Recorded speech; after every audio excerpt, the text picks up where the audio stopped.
Hello সবাইকে, সবাই কেমন আছো? এই দেখো আমি এখন স্কুলে রয়েছি। তো স্কুলে হচ্ছে আজকে সমস্ত স্যার আর ম্যামরা মিলে আমরা ফিস্ট করেছিলাম। কেন কি 25শে ডিসেম্বর পড়ে যাচ্ছে তোমার হচ্ছে বৃহস্পতিবার।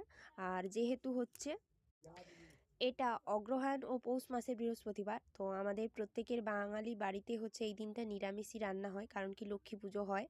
তো তাই আমরা 25শে ডিসেম্বর না করে আগে ভাগেই আজকে দিনটাই করেছি। যেহেতু বাচ্চাদের হচ্ছে যে বাংলা মিডিয়ামের পরীক্ষা শেষ হয়ে গেছে, তো আমরাও অনেকটা চাপমুক্ত ছিলাম।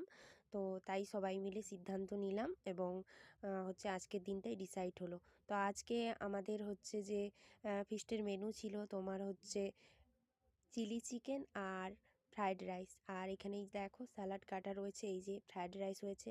আর ওইখানে কাকিমা ওই চিলি চিকেনটা বানাচ্ছিল। তো আমাদের রান্না প্রায় কমপ্লিট। তো সব কিছু তোমাদের সাথে আমি শেয়ার করতে পারলাম না, কেন কি আজকে অনেকটাই ব্যস্ত ছিলাম। দোকান যাওয়া থেকে স্টার্ট করে সমস্ত কিছু সবাই মিলেই করেছি, আমরা খুব মজা করে কাটিয়েছি আজ।